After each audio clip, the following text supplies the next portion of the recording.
What's up guys, welcome back to the channel. Today we're in Utah and we're doing a build walk around Sam Webster's Salvage Tacoma.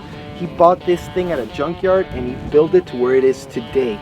Make sure to stick around to find out how much this build cost. Hey, my name is Sam Webster. I'm from Salt Lake City, Utah, and this is my Salvage 2016 Toyota Tacoma TRD off-road. The inspiration really came from being surrounded by the desert my whole life. Being into like Baja race trucks and stuff like that. Off-roading has been a big thing, but I've always driven huge lifted trucks, Duramaxes and things like that, they're fun and they're great for pulling stuff around, but when you take them off-road, it's not very, it's just not as fun. So I was thinking about selling my Duramax, and I really didn't think of buying a Tacoma. It really wasn't on my radar because I was so used to buying huge trucks. I had a 2011 GMC 3500 HD diesel, and I loved it. It was perfectly running, nothing wrong with it. I wasn't using it for what I bought it for. I've always been into pretty ambitious projects and building stuff. Whether I've built big sound systems and structures that have gone out to Burning Man, or remodeling my house or whatever. I just like taking things that are starting from zero and making it something really special. And so my daily was great and I loved it. I just wasn't using it for what I thought I would anymore. I wasn't towing stuff. And thought I could really build something special if I bought a wrecked truck, save a huge chunk of money, even though it sounds nuts to buy something that doesn't run, doesn't drive, and you can't even like pull it because this front suspension is completely destroyed. I knew that I could turn it into something crazy, and I really did. I had to focus on it, and it was nights and weekends and holidays. Every spare second that I had went into the truck because I had to have a car that I could drive around. And I just kind of put myself in a situation where it's like you have to do it. You have no other choice. Initially, I started looking at Copart and digging through there. I really wanted to understand how the auctions worked.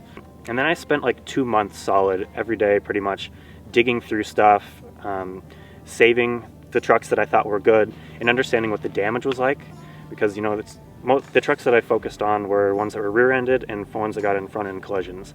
And so I wanted to understand like when you crash a truck like that, what breaks.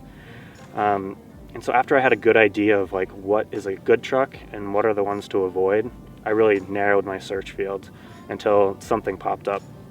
So it was probably about a 2-month process to figure out the right truck. And once it came up for auction, I just kind of had to pull the trigger. So it was like, it's coming up for auction in an hour.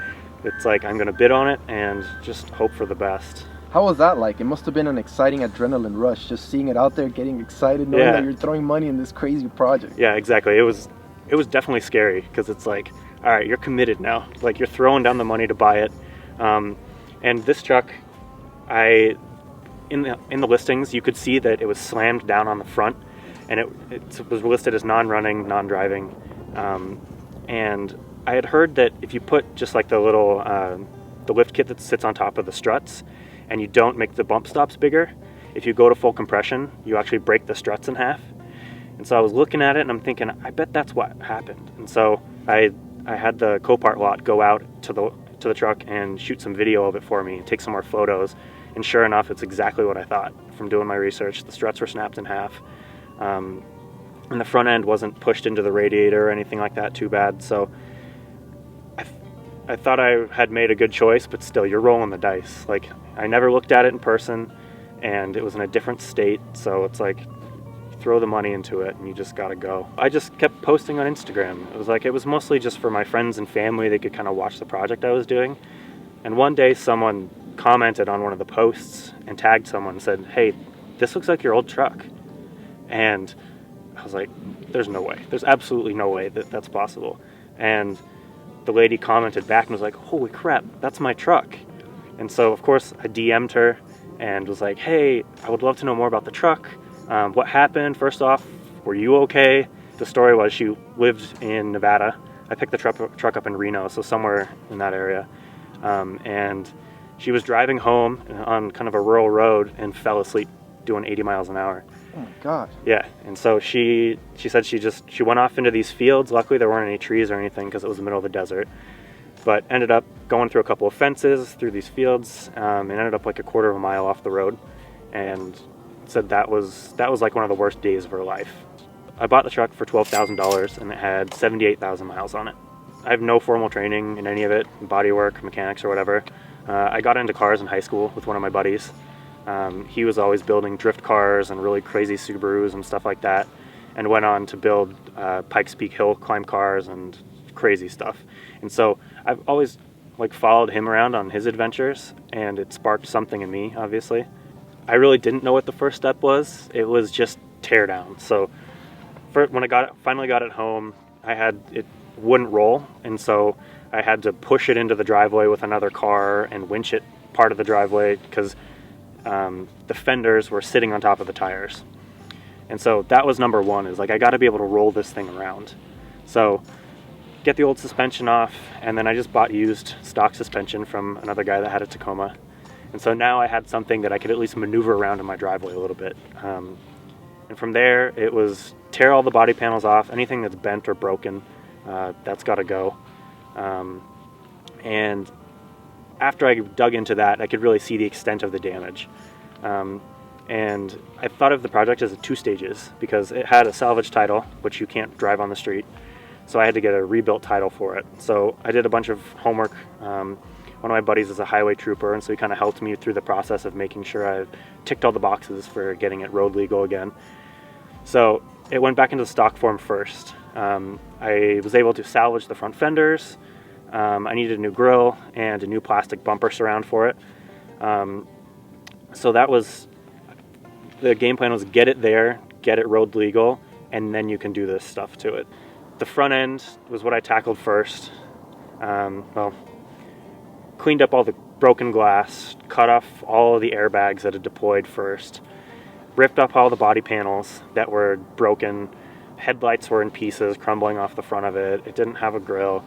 So I could see what was wrong with it at that point, which was pretty eye-opening, because it's like, I don't really know how to do all this stuff. And I was confident that I could figure it out. It just take time. But the front end was tweaked. And so when you're trying to hang the fenders on it and get the headlights set up right, you can't do it because all the mounting points for everything were all crooked. And I didn't know what straight was. I didn't know what all the measurements were in the engine bay. And so I was able to get some factory measurements from Toyota that like a body shop would use. And then I built a tool called a tram gauge, which is basically you set the set distance on this bar with 2 pins, set it in one spot, and then you can measure out all those other points. So you're basically triangulating all the points in the engine bay so that I could get the fenders back straight again, because they were a little bit crumpled in like this. So I didn't have a frame table, or like hydraulic pulleys. And so I just hooked a come-along winch to a tree and into my house and just cranked on it and slowly got it back to where it needed to be, lined up all those measurements, and then I could start putting the new hood on it. And then I could start putting the fenders on it.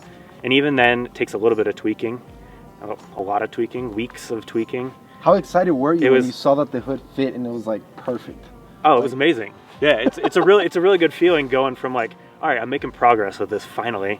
It's not an easy process. The mental battle is just as hard as the physical battle of pulling it back, because you get tired of it. You work so much on it, and it's never quite perfect. It's not exactly what you want.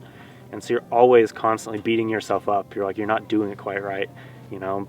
But if you step back from it, take a break, look out the window after having a cup of coffee or something, you're like, wow, this is actually really cool. I think it's really important to build new skill sets. And so by doing this and doing it all myself, I learned a lot, like a ton. And it makes you more proud of it. Like, you could take it to a shop and have them do it, and it would look really nice. But then you lose that something, like that connection to it, that others that don't work on their cars just can't have, you know? The interior was destroyed. All of the airbags deployed, minus the driver's side knee airbag and dash.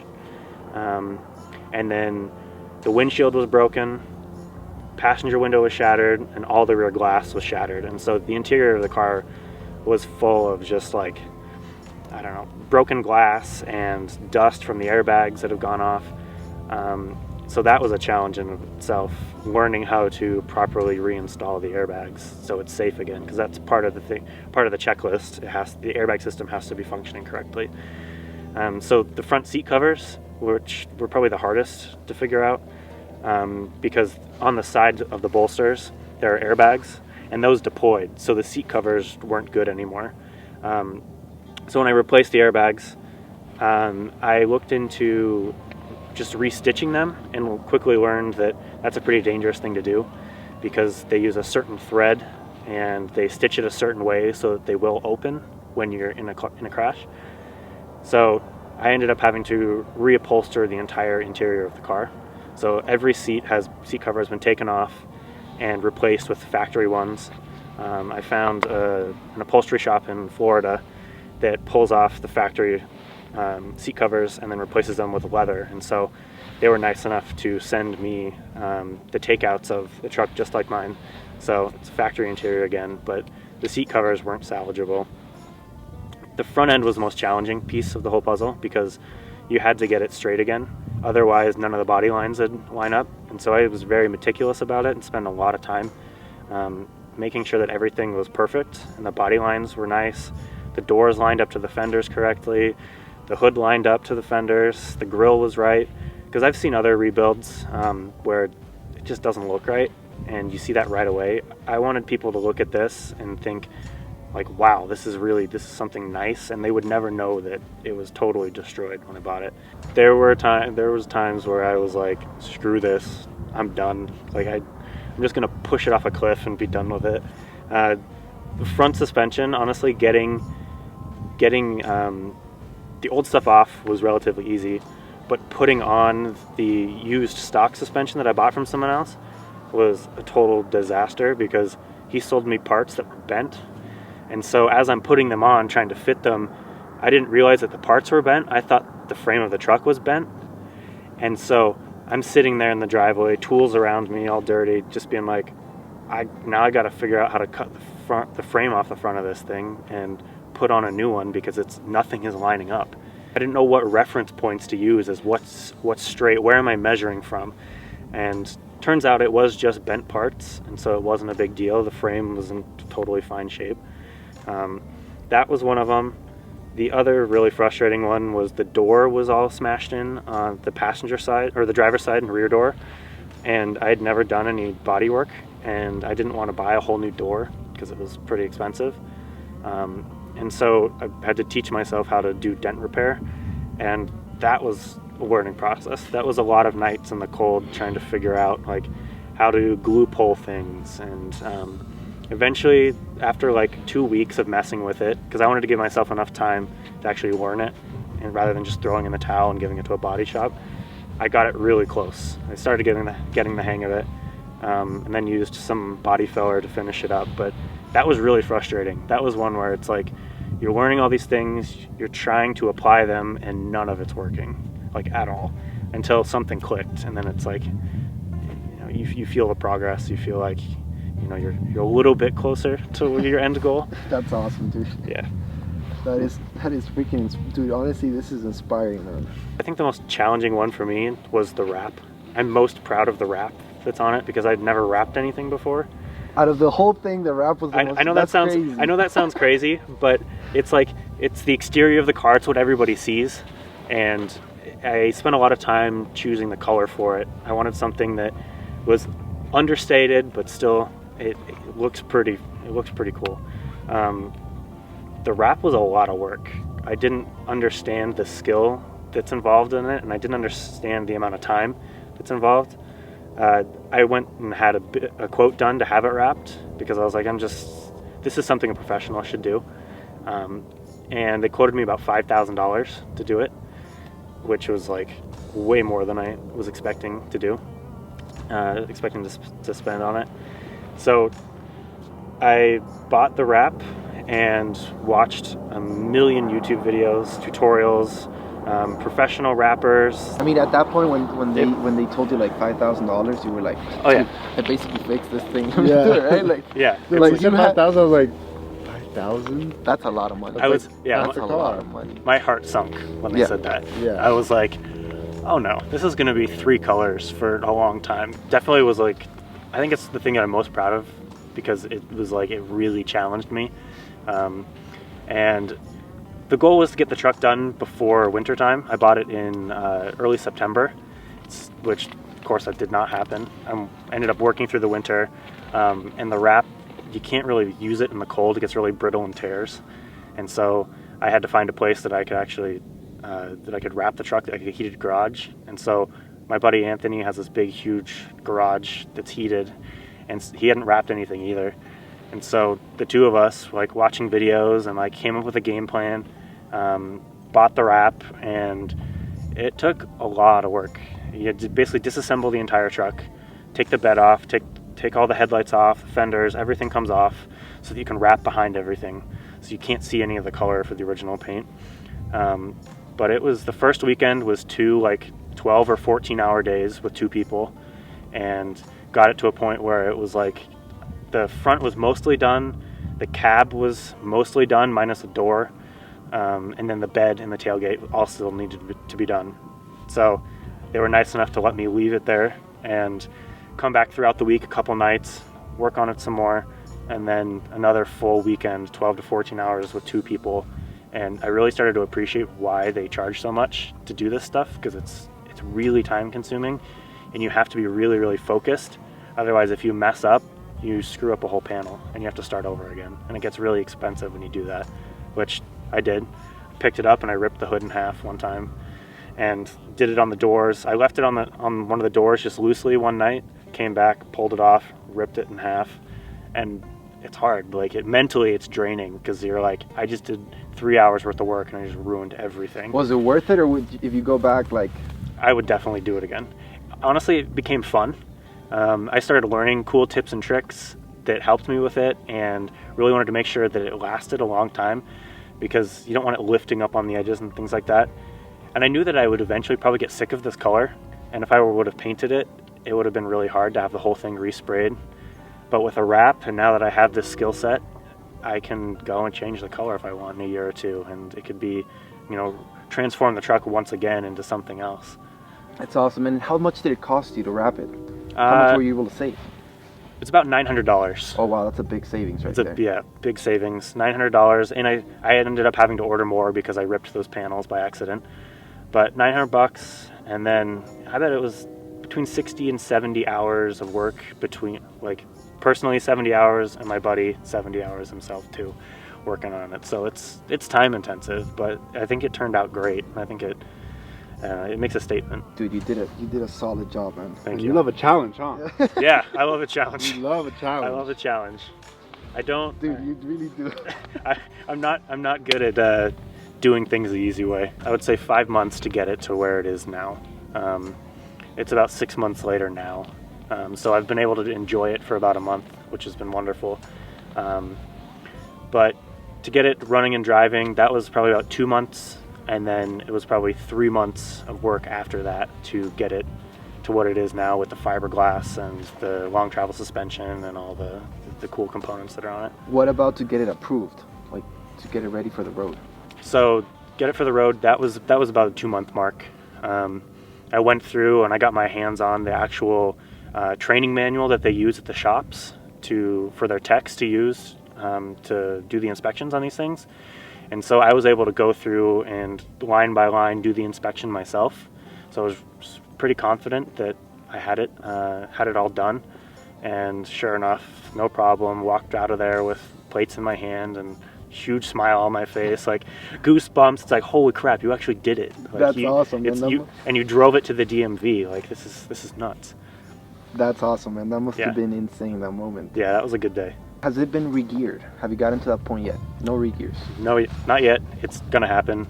The headlights got ripped off completely in the accident, and so when the headlights came off, the connectors went with them.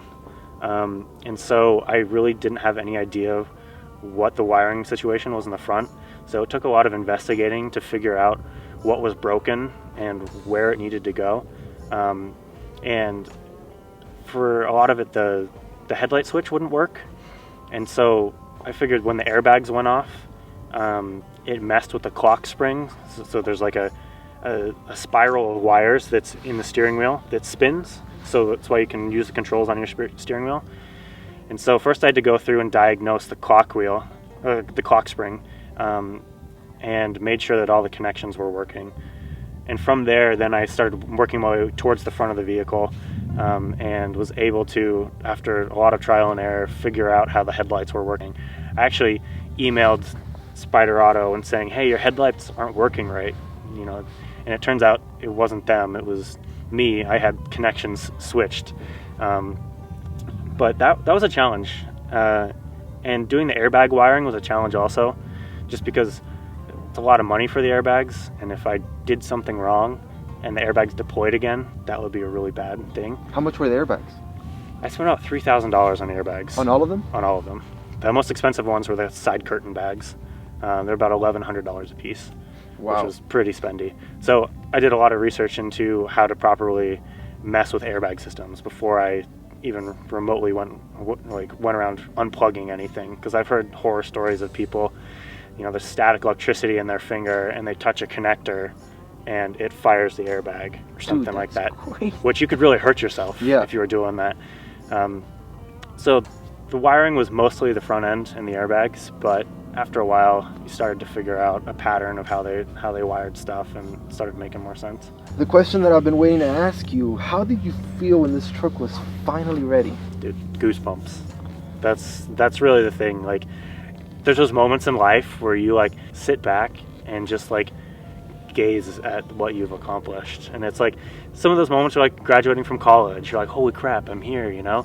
This was one of those moments for me, because it was such a huge project and I dreamed of it for a long time, and to be able to actually like look at it and drive it, and it's like I still get goosebumps when I'm driving it, because I'm like, this can't be real. This is not a real thing, that it's actually finished, and people are taking notice in it, which blows my mind also. So it's like, it's an incredible feeling, and it's one of those feelings that you wouldn't get if you didn't do it yourself. I mean, I'm sure you do.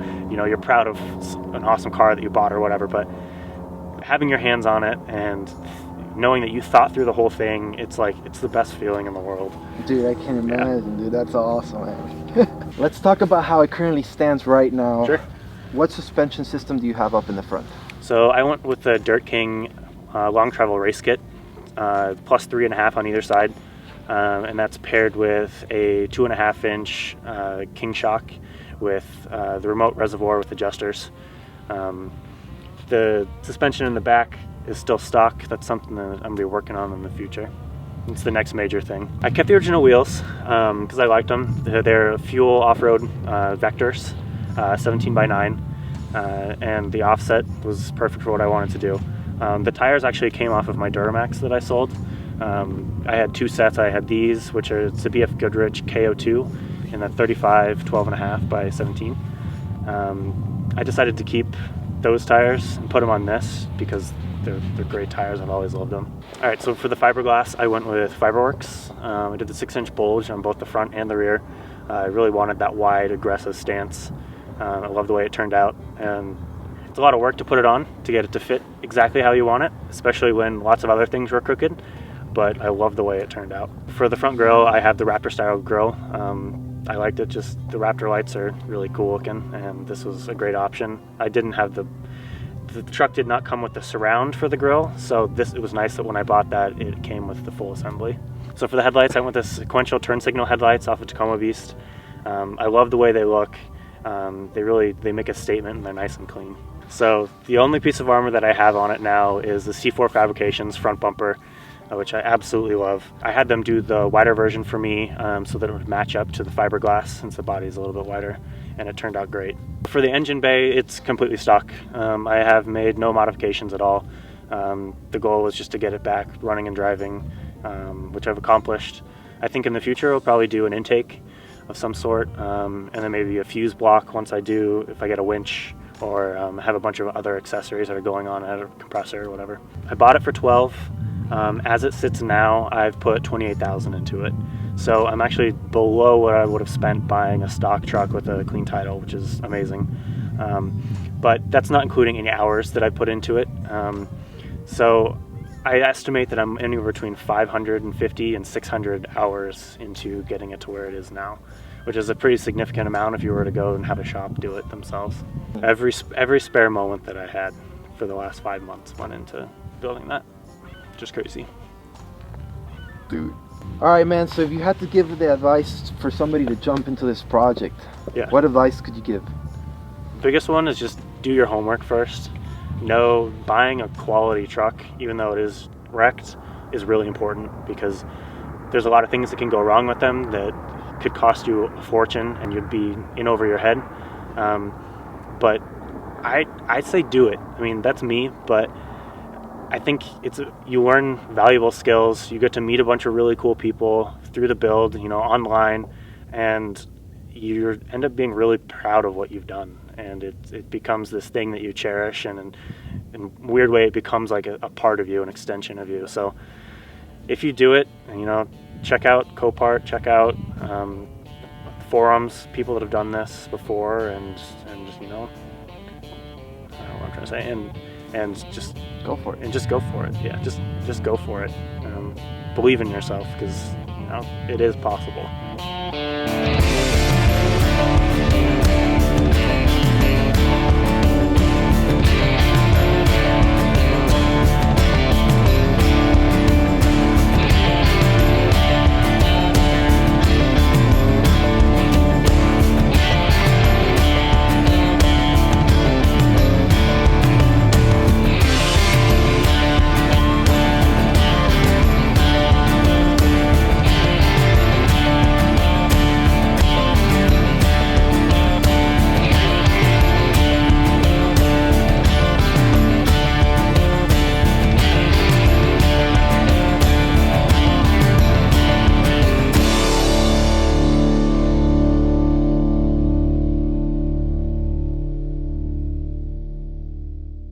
All right, guys, that about wraps it up for this video. Sam, it's been an absolute pleasure hanging out with you these last couple days.